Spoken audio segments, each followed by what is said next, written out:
I think our legacy is going to point out that these women had the desire to do something and they did it and they accomplished it.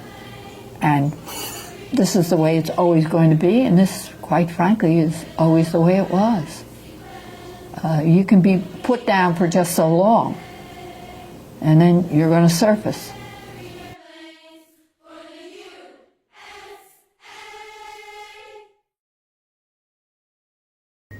What was your favorite thing about flying? What did you really enjoy doing? I felt as if I were very insignificant in this world of people, because you could look down and see how insignificant you were and how wonderful it was to be in the clouds, and you just sort of felt ethereal. That's serious thinking for me. And I just loved it. I got in that plane and we took off, and I looked down, I saw those little houses, and I said, oh boy, this is for me. Someday I'm gonna fly. But it was a little field that actually had cattle running on it. And I remember the instructor said to me, if you can't miss the cattle, you have no business being a pilot. And so it was take off, go around, come back and land. I was at the University of Maryland, and we didn't know what to do that afternoon, Saturday afternoon, so we went down to the airfield just to look around. And for $3, he would take us up and take us around the field.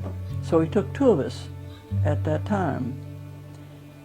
And I fell in love with flying right then and there. Okay.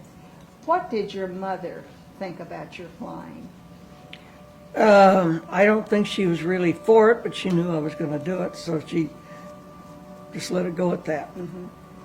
But then after I got my wings, very proud. Good. And your dad? Oh, he was busting at the seams. Yeah.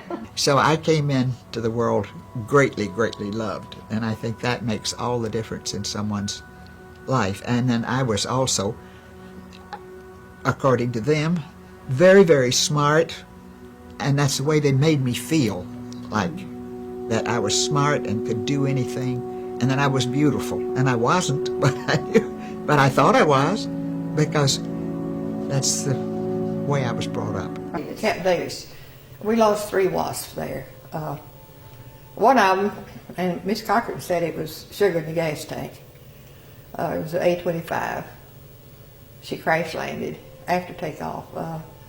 Another one, she hit the trees and it flipped in that shelter. They couldn't get her out because the release thing for the hood was broken, which had been on the farm several times. They never had fixed it. We didn't know whether the other girl that came in over our barracks and crashed was shot down or not. They wouldn't tell us. It in, and just the minute those wheels touched 3-point landing, all hell broke loose, and started pulling me right across the runway. I gave it full left rudder. I didn't know what in the world had happened. I gave it full left rudder and actually blew out the tire trying to keep it back on the runway. It went down a ditch, up over a taxiway, down a ditch, and up on another runway. And I had to stick all the way back, but I didn't have time to turn off the switch. And I thought it was stopped. I relaxed the stick a little bit to turn off the switch, and the propeller caught the concrete, and I bent the propeller. I worked with men, even if they were working for me. And I approached them with that attitude. And I think that makes all the difference in the world as to your success. What do you think your legacy will be? Well, I don't know. I just hope, my kids like me, and my grandchildren do, and And I think maybe the legacy I've given my children is to not to be afraid to do something different or try something that's out of the way, and not worry too much to please other people, to have the spunk to try things out. One thing I wanted to ask you, and then the other thing was that Jim had mentioned that you did help fight for WASP to get veteran status through the congressman here. Yeah, Can you sure. tell us a little bit about that? Well, of course, everybody that could was trying to get someone to listen to him, and Sonny Montgomery was our senator, or House of Representatives, and he was one of the main ones. So he came down to something for the men, and I called and asked him if I couldn't talk to him. And I know I'm slow talking now, but he told me I had 5 minutes. I've never talked so fast in my life, and I got so tickled at him. He kept saying, I didn't know that. I didn't know that either. Well, I didn't know that. And those who were going to testify would sit at that table. So How did you? I testified at the Senate hearing, and so did Doris Tanner, and so did Dora Doherty, and so did Bruce Arnold, and so did Barry Goldwater, and so did Lindy Boggs and Margaret Heckley. So I was fighting for others, not myself.